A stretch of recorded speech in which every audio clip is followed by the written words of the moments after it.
ਵਾਹਿਗੁਰੂ ਜੀ ਕਾ ਖਾਲਸਾ ਵਾਹਿਗੁਰੂ ਜੀ ਕੀ ਫਤਿਹ। ਮੈਂ ਤੁਹਾਡੀ ਹੋਸਟ ਨੀਰਮ ਕੋਟਮਾ ਟੀਵੀ 84 ਦੇ ਸਾਰੇ ਦਰਸ਼ਕਾਂ ਤੇ ਸਰੋਤਿਆਂ ਦਾ ਹਾਰਦਿਕ ਸਵਾਗਤ ਕਰਦੀ ਹਾਂ ਪ੍ਰੋਗਰਾਮ ਸੱਚੋ ਸੱਚ ਵਿੱਚ, ਜਿਹੜੇ ਇਸ ਪ੍ਰੋਗਰਾਮ ਨਾਲ ਦੇਸ਼ਾਂ ਵਿਦੇਸ਼ਾਂ ਤੋਂ ਜੁੜ ਚੁੱਕੇ ਨੇ। ਖਾਲਸਾ ਅਫੇਅਰ ਸੈਂਟਰ ਦੇ ਸੰਚਾਲਕ ਡਾਕਟਰ ਅਮਰਜੀਤ ਸਿੰਘ ਜੀ ਰੋਜ਼ਾਨਾ ਦੀ ਤਰ੍ਹਾਂ ਸਟੂਡੀਓ ਵਿੱਚ ਮੇਰੇ ਨਾਲ ਸ਼ਾਮਲ ਨੇ। ਆਓ ਨਾ ਮਿਲ ਕੇ ਅੱਜ ਦੇ ਅਹਿਮ ਇਸ਼ੂਜ਼ ਉੱਪਰ ਉਹਨਾਂ ਤੋਂ ਉਹਨਾਂ ਦਾ ਤਬਸਰਾ ਜਾਣਦੇ ਹਾਂ। ਜੀ ਡਾਕਟਰ ਸਾਹਿਬ ਵਾਹਿਗੁਰੂ ਜੀ ਕਾ ਖਾਲਸਾ ਵਾਹਿਗੁਰੂ ਜੀ ਕੀ ਫਤਿਹ। ਜੀ ਡਾਕਟਰ ਸਾਹਿਬ ਜੀ ਆਇਆਂ ਨੂੰ ਪ੍ਰੋਗਰਾਮ ਸੱਚੋ ਸੱਚ ਵਿੱਚ ਸ਼ੁਕਰੀਆ ਜੀ। ਡਾਕਟਰ ਸਾਹਿਬ ਅੱਜ 10 ਮਈ 2019 27 ਵਿਸਾਖ ਨਾਨਕ ਸ਼ਾਹੀ ਸੰਮਤ 551 ਦਾ ਦਿਨ ਹੈ ਤੇ ਡਾਕਟਰ ਸਾਹਿਬ ਪ੍ਰੋਗਰਾਮ ਸ਼ੁਰੂ ਕਰਨ ਤੋਂ ਪਹਿਲਾਂ ਅਸੀਂ ਆਪਣੇ ਦਰਸ਼ਕਾਂ ਤੇ ਸਰੋਤਿਆਂ ਨੂੰ ਹਮੇਸ਼ਾ ਇਸ ਤਰ੍ਹਾਂ ਦੱਸੀਏ ਵੀਅਰਸ, ਜੇ ਤੁਸੀਂ ਹੱਕ ਸੱਚ ਇਨਸਾਫ ਤੇ ਪੈਰਾ ਦਿਨ ਦਾ ਇੱਕੋ ਇੱਕ ਚੈਨਲ ਟੀਵੀ 84 ਨੂੰ ਦੇਖਣਾ ਚਾਹੁੰਦੇ ਹੋ ਤਾਂ ਤੁਸੀਂ ਦੇਖ ਸਕਦੇ ਹੋ spectrum cable, Asian cable, Bell 5 cable in Canada, roku, Jadoo box, ਸ਼ਾਵਾ, Facebook TV 84 ਦੇ ਐਪ ਰਾਹੀਂ online streaming and IP box ਤੇ ਐਂਡ ਐਪ ਸਟੋਰ ਤੇ ਐਂਡਰੋਇਡ ਤੇ ਤੁਸੀਂ TV 84 ਨੂੰ ਦੇਖ ਸਕਦੇ ਹੋ। ਵੀਅਰਸ, ਜੇ ਤੁਸੀਂ TV 84 ਨਾਲ ਜਾਂ ਪ੍ਰੋਗਰਾਮ ਸੱਚੋ ਸੱਚ ਨਾਲ Facebook ਰਾਹੀਂ ਜੁੜੇ ਹੋ ਤਾਂ ਇਸ ਨੂੰ ਵੱਧ ਤੋਂ ਵੱਧ ਲਾਈਕ ਕਰੋ ਤੇ ਸ਼ੇਅਰ ਕਰੋ ਅਤੇ ਨਾਲ ਹੀ YouTube ਤੇ ਸਬਸਕ੍ਰਾਈਬ ਵੀ ਕਰੋ। Thank you so much. So keep watching TV 84। ਜੀ ਡਾਕਟਰ ਸਾਹਿਬ ਪ੍ਰੋਗਰਾਮ ਸ਼ੁਰੂ ਕਰਦੇ ਹਾਂ ਅੱਜ ਦੇ ਪਹਿਲੇ ਅਹਿਮ ਇਸ਼ੂ ਦੇ ਨਾਲ। ਜੀ ਡਾਕਟਰ ਸਾਹਿਬ ਕੀ ਕਹਿਣਾ ਚਾਹੋਗੇ? ਪਹਿਲਾਂ ਮੈਂ ਤੁਹਾਡੀ ਕਮੈਂਟਰੀ ਨੂੰ ਥੋੜਾ ਕਰੈਕਟ ਕਰਾ ਦੇ ਜੀ ਕਿ TV 84 ਦੀ ਐਪ ਜਿਹੜੀ ਹੈ ਐਪ ਸਟੋਰ ਦੇ ਉੱਤੇ ਵੀ ਅਵੇਲੇਬਲ ਹੈ, ਐਂਡਰੋਇਡ ਦੇ ਉੱਤੇ ਵੀ ਅਵੇਲੇਬਲ ਹੈ। ਸੋ ਉੱਥੋਂ ਤੁਸੀਂ ਡਾਊਨਲੋਡ ਕਰ ਸਕਦੇ ਹੋ ਔਰ ਜਦੋਂ ਤੁਸੀਂ ਐਪ ਸਟੋਰ ਵਾਲੀ ਦੇਖੋਗੇ ਤੇ HD ਦੇ ਵਿੱਚ ਬਹੁਤ ਅੱਛੀ ਉਹਦੀ ਜਿਹੜੀ ਹੈ ਰਿਸੈਪਸ਼ਨ ਹੈ। ਸੋ ਉਹਦੇ 'ਚ ਤੁਸੀਂ ਜਿਹੜਾ ਹੈ ਇੱਕ ਵਾਰੀ ਡਾਊਨਲੋਡ ਕਰ ਲਓ, ਫਿਰ ਤੁਹਾਨੂੰ ਬਾਰ-ਬਾਰ TV84.tv ਟਾਈਪ ਕਰਨ ਦੀ ਲੋੜ ਨਹੀਂ ਹੈ। ਸੋ ਸਾਡੀ ਟੈਕਨੀਕਲ ਟੀਮ ਨੇ ਕਾਫੀ ਮਿਹਨਤ ਕਰਕੇ ਕੁਝ ਟੈਕਨੀਕੈਲਿਟੀਜ਼ ਨੂੰ ਓਵਰਕਮ ਕਰਕੇ ਇਸ ਨੂੰ 2-3 ਦਿਨ ਪਹਿਲਾਂ ਹੀ ਚਾਲੂ ਕੀਤਾ ਹੈ। ਸੋ ਤੁਸੀਂ ਐਪ ਸਟੋਰ ਤੋਂ ਡਾਊਨਲੋਡ ਕਰ ਲਓ। ਜ਼ਾਹਰ ਹੈ ਵੀ ਰੋਜ਼ਾਨਾ ਜਦੋਂ ਤੱਕ ਹੁਣ ਚੋਣਾਂ ਹੋ ਕੇ ਭਾਰਤ ਦੇ ਵਿੱਚ ਜਿਹਨੂੰ ਸੰਤ ਪਿੰਡਾਂ ਵਾਲੇ ਅਕਸਰ ਕਹਿੰਦੇ ਸੀ ਕਿ ਜਾਂ ਭਾਂਡਿਆਂ ਵਾਲੀ ਰਹੋ ਜਾਂ ਢਾਂਡਿਆਂ ਵਾਲੀ ਰਹੋ, ਪਰ ਅੱਜ ਜਦੋਂ ਅਸੀਂ ਉਧਰ ਦੇਖਦੇ ਹਾਂ ਤੇ ਉਧਰ ਤਾਂ ਦੋਵੇਂ ਪਾਸੇ ਹੀ ਜਿਹੜੀ ਹੈ ਉਹ ਭਾਂਡਿਆਂ ਵਾਲੀ ਹੈ, ਕਿਉਂਕਿ ਹਿੰਦੂਤਵਾ ਦਾ ਏਜੰਡਾ ਇਸ ਹੱਦ ਤੱਕ ਕਸ਼ਮੀਰ ਤੋਂ ਕੰਨਿਆ ਕੁਮਾਰੀ ਤੱਕ ਉਹਨਾਂ ਨੇ ਵੇਚਿਆ। RSS ਨੇ ਪਿਛਲੇ 5 ਸਾਲਾਂ 'ਚ ਮੋਦੀ ਦੀ ਕਮਾਂਡ ਥੱਲੇ ਕਿ ਇਸ ਵੇਲੇ ਜਿਹੜੀ ਲੜਾਈ ਹੈ ਉਹ ਨਾ ਤਾਂ ਕਿਸੇ ਇਸ਼ੂ ਦੇ ਉੱਤੇ ਹੈ, ਨਾ ਹੀ ਕੋਈ ਡੈਮੋਕ੍ਰੈਟਿਕ ਵੈਲਿਊਜ਼ ਦੇ ਉੱਤੇ ਹੀ ਹੈ, ਨਾ ਹੀ 2014 'ਚ ਤਾਂ ਉਹਨਾਂ ਨੇ ਉੱਥੇ ਇੱਕ ਗਲਾਫ ਜਿਹਾ ਚਾੜਿਆ ਸੀ ਜਾਂ ਇੱਕ ਲਬਾਦਾ ਪਹਿਨਿਆ ਸੀ, ਸਭ ਕਾ ਸਾਥ ਸਭ ਕਾ ਵਿਕਾਸ ਡਿਵੈਲਪਮੈਂਟ ਦੇ ਨਾਂ ਥੱਲੇ। ਇਸ ਵਾਰ ਉਹ ਵੀ ਕੋਈ ਜਿਹੜਾ ਉਹ ਪਰਦਾ ਨਹੀਂ ਕੀਤਾ ਹੋਇਆ ਕਿ ਬਾਹਰ ਕੁਝ ਹੋਰ ਹੈ ਅੰਦਰ ਕੁਝ ਹੋਰ ਹੈ। ਹੁਣ ਤਾਂ ਸਿੱਧਾ ਉਹਨਾਂ ਦੀ ਲਾਈਨ ਹੈ ਕਿ ਭਾਈ ਇਹ ਜਿਹੜੇ ਮਾਈਨੋਰਿਟੀਜ਼ ਵਾਲੇ ਨੇ ਇਹ ਮੈਟਰ ਨਹੀਂ ਕਰਦੇ। 200 ਮਿਲੀਅਨ ਮੁਸਲਮਾਨ, 30 ਮਿਲੀਅਨ ਸਿੱਖ, 30 ਮਿਲੀਅਨ ਈਸਾਈ ਕਾਫੀ ਹੱਦ ਤੱਕ ਦਲਿਤ ਤੇ ਇਰਰੈਲੇਵੈਂਟ ਨੇ, ਕਿਸੇ ਡਿਸਕਸ਼ਨ ਡਿਬੇਟ ਦਾ ਇਹ ਹਿੱਸਾ ਨਹੀਂ ਨੇ। ਹਾਂ, ਪੰਜਾਬ ਦੇ ਵਿੱਚ ਕਿਉਂਕਿ ਐਤਵਾਰ ਨੂੰ ਪੰਜਾਬ ਹਰਿਆਣੇ 'ਚ ਵੋਟਾਂ ਪੈਣੀਆਂ, ਸ਼ਾਇਦ 70 ਦੇ ਕਰੀਬ ਕਿੰਨੀਆਂ ਸੀਟਾਂ ਨੇ ਇਹ ਸਾਰੇ ਖਿੱਤੇ 'ਚ, ਔਰ ਉਸ ਦੇ ਲਈ ਹੁਣ ਨਵੰਬਰ 84 ਔਰ ਗੁਜਰਾਤ ਦੀਆਂ ਕਿਲਿੰਗਸ ਇੱਕ ਪੋਲੀਟੀਕਲ ਫੁੱਟਬਾਲ ਹੈ ਕਾਂਗਰਸ ਔਰ BJP ਦੇ ਵਿਚਾਲੇ, ਕਿਉਂਕਿ BJP ਨੇ ਕੋਟ ਕੀਤਾ ਨਾਨਾਵਤੀ ਕਮਿਸ਼ਨ ਰਿਪੋਰਟ ਨੂੰ ਕਿ ਨਵੰਬਰ 84 ਦੀ ਸਿੱਖ ਨਸਲਕੁਸ਼ੀ ਜਿਹੜੀ ਹੈ ਉਸ ਦੇ ਹੁਕਮ ਸਿੱਧੇ PMO ਆਫਿਸ ਤੋਂ ਆਏ ਸੀ। ਉਸ ਦੇ ਉੱਤੇ ਉਹਨਾਂ ਦਾ ਜਿਹੜਾ ਰਾਜੀਵ ਗਾਂਧੀ ਦਾ ਰਾਜਦਾਨ ਇਹਨਾਂ ਦੇ ਖਾਨਦਾਨ ਦਾ ਸੈਮ ਪੈਟਰੋਡਾ, ਉਹਨੇ प्रेस कॉन्फ्रेंस ਦੇ ਵਿੱਚ ਕਿਹਾ हुआ सो हुआ, 1984 में जो हुआ सो हुआ, अब की बात करो पिछले 5 साल में क्या हुआ। सो ਜ਼ਾਹਿਰ ਹੈ ਵੀ ਉਹਨਾਂ ਦੇ ਲਈ ਤਾਂ 34 ਸਾਲ ਉਹਨਾਂ ਨੇ ਸਾਰਾ ਟਰੂਥ ਦਬਾ ਦਿੱਤੀ, ਇਸ ਲਈ ਉਹ ਮੈਟਰ ਹੀ ਨਹੀਂ ਕਰਦਾ। ਔਰ ਉਸ ਦੇ ਉੱਤੇ BJP ਦੇ ਹੱਥ 'ਚ ਇਹ ਨਾਰਥ ਇੰਡੀਆ ਦੀਆਂ ਸੀਟਾਂ ਦੇ ਲਈ ਇੱਕ ਸੰਜੀਵਨੀ ਬੂਟੀ ਆ ਗਈ।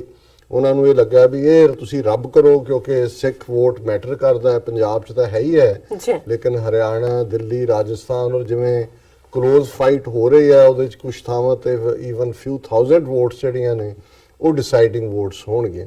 ਸੋ ਜ਼ਾਹਿਰ ਹੈ ਕਿ ਮੋਦੀ ਨੇ ਆਪਣੀ ਰੋਹਤਕ ਦੀ ਸਭਾ 'ਚ ਵੀ, ਹੁਸ਼ਿਆਰਪੁਰ ਦੇ ਵਾਲੇ 'ਚ ਵੀ ਔਰ ਅਮਿਤ ਸ਼ਾਹ ਨੇ ਵੀ ਹਰਿਆਣੇ 'ਚ ਉਹਨਾਂ ਨੇ ਸਿੱਖ ਇਸ਼ੂ ਨੂੰ ਟੂ ਦਾ ਹਿਲਟ ਯੂਜ਼ ਕੀਤਾ ਕਿ ਦੇਖੋ ਜੀ ਸਿੱਖਾਂ ਨੂੰ ਇਹ ਕਹਿ ਦਿੱਤਾ।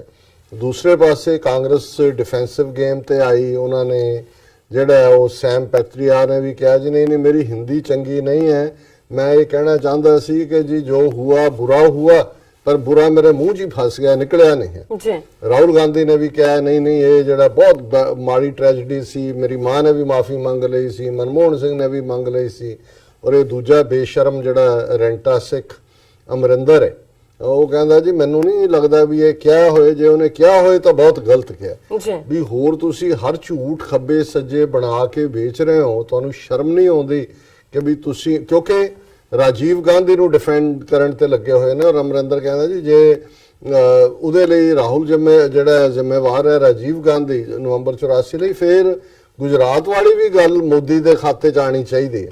ਸੋ ਜ਼ਾਹਿਰ ਹੈ ਕਿ ਵੀ ਜਿਹੜੀ ਲੋਕਾਂ ਦੀਆਂ ਜਾਨਾਂ ਦਾ ਜ਼ਿਆ, ਹਜ਼ਾਰਾਂ ਲੋਕਾਂ ਦੀ ਨਸਲਕੁਸ਼ੀ ਹੈ, ਉਹਨੂੰ ਪੋਲੀਟੀਕਲ ਫੁੱਟਬਾਲ ਚੋਣਾਂ ਦੇ ਨੇੜੇ ਜਦੋਂ ਵੀ ਆ ਕੇ ਨੈਸ਼ਨਲ ਸੋ ਕਾਲਡ ਪਾਰਟੀਆਂ ਬਣਾਉਂਦੀਆਂ ਨੇ, ਔਰ ਸਿੱਖ ਜਿਹੜੇ ਨੇ ਉਹ ਬਿਲਕੁਲ ਆਪਣੇ ਆਪ ਨੂੰ ਬੇਬਸੀ ਦੀ ਹਾਲਤ ਦੇ ਵਿੱਚ ਇੱਧਰ ਉੱਧਰ ਦੇਖ ਰਹੇ ਨੇ, ਐਵੇਂ ਹੀ ਗੁਜਰਾਤ ਵਿਚਲੇ ਮੁਸਲਮਾਨਾਂ ਦਾ ਹਾਲ ਹੈ। ਸੋ ਕੁੱਲ ਮਿਲਾ ਕੇ ਇਸ ਸਾਰੇ ਦੇ ਵਿੱਚ ਜਿਹੜੀ ਅੱਜ ਖਬਰ ਜਿਸ ਨੇ ਹੈਡਲਾਈਨਸ ਬਣਾਈਆਂ, ਕਿਉਂਕਿ ਟਾਈਮ ਮੈਗਜ਼ੀਨ ਦੁਨੀਆ ਦੀ ਇੱਕ ਬੜੀ ਪੁਰਾਣੀ ਔਰ ਨਾਮੀ ਮੈਗਜ਼ੀਨ ਹੈ, ਉਸ ਦੀ ਕਵਰ ਪਿਕਚਰ ਹੋਣਾ ਜਾਂ ਕਵਰ ਪਿਕਚਰ ਤੇ ਹੀ ਬੇਸਡ ਫਿਰ ਉਹਨਾਂ ਦਾ ਲੀਡ ਆਰਟੀਕਲ ਹੁੰਦਾ ਹੈ। ਇਹ ਕਿਸੇ ਵੀ ਸਾਲ ਦੀ ਅਹਿਮ ਖਬਰ ਵੀ ਹੁੰਦਾ ਹੈ, ਔਰ ਬਹੁਤ ਵਾਰ ਇੰਪੋਰਟੈਂਸ ਵੀ ਹੁੰਦੀ ਹੈ ਕਿਸੇ ਦੀ। ਇਹਨਾਂ ਦੇ ਡਿਫਰੈਂਟ ਐਡੀਸ਼ਨ ਨੇ, ਟਾਈਮ ਮੈਗਜ਼ੀਨ ਦੇ ਯੂਰਪ ਐਡੀਸ਼ਨ ਹੈ, central Asia south Asia edition ਹੈ, ਔਰ ਅਮਰੀਕਨ ਐਡੀਸ਼ਨ ਹੈ। ਇੱਕ ਅਮਰੀਕਨ ਐਡੀਸ਼ਨ ਨੂੰ ਛੱਡ ਕੇ ਬਾਕੀ ਸਾਰੇ ਐਡੀਸ਼ਨਸ ਦੇ ਵਿੱਚ ਅੱਜ ਜਿਹੜੀ ਟਾਈਮ ਮੈਗਜ਼ੀਨ ਦੀ ਕਵਰ ਦੇ ਉੱਤੇ ਪਿਕਚਰ ਹੈ ਔਰ ਆਤਿਸ਼ ਤਾਸੀਰ ਦਾ ਇਸ ਦੇ ਉੱਤੇ ਆਰਟੀਕਲ ਹੈ, ਔਰ ਉਹਦੇ ਚ ਉਹਨਾਂ ਨੇ ਕਿਹਾ ਕਿ ਵੀ Narendra Modi is India's divider in chief. Divider in chief, divide ਵੰਡਣ ਨੂੰ ਕਹਿੰਦੇ ਨੇ, ਮਾੜਾ ਮੋਟਾ ਵੰਡਣ ਵਾਲਾ ਨਹੀਂ ਹੈ, ਉਹਨਾਂ ਦਾ ਵੰਡਣ ਵਾਲਿਆਂ ਦਾ ਮੁਖੀਆ। ਬਿਲਕੁਲ। ਔਰ ਇਹ ਜਿਹੜਾ ਆਪਣੇ ਆਪ ਦੇ ਵਿੱਚ ਹੀ ਉਹਦੀ 5 ਸਾਲ ਦੀ ਜਿਹੜੀ ਕਾਰਗੁਜ਼ਾਰੀ ਹੈ ਉਸ ਨੂੰ ਦੱਸਦਾ ਹੈ, ਕਿਉਂਕਿ 2015 ਦੇ ਵਿੱਚ ਵੀ ਮੋਦੀ, ਕਿਉਂਕਿ 2014 ਦੇ ਵਿੱਚ ਪਾਰਲੀਮੈਂਟ ਚੋਣਾਂ ਜਿੱਤਿਆ, ਔਰ 2015 ਚ ਵੀ ਟਾਈਮ ਮੈਗਜ਼ੀਨ ਦੇ ਕਵਰ ਦੇ ਉੱਤੇ ਇਹਦੀ ਫੋਟੋ ਸੀ, ਔਰ ਉਸ ਦਾ ਹੈਡਿੰਗ ਸੀ ਸਵਾਲੀਆ ਨਿਸ਼ਾਨ ਲਾ ਕੇ ਵਾਈ ਮੋਦੀ ਮੈਟਰਸ।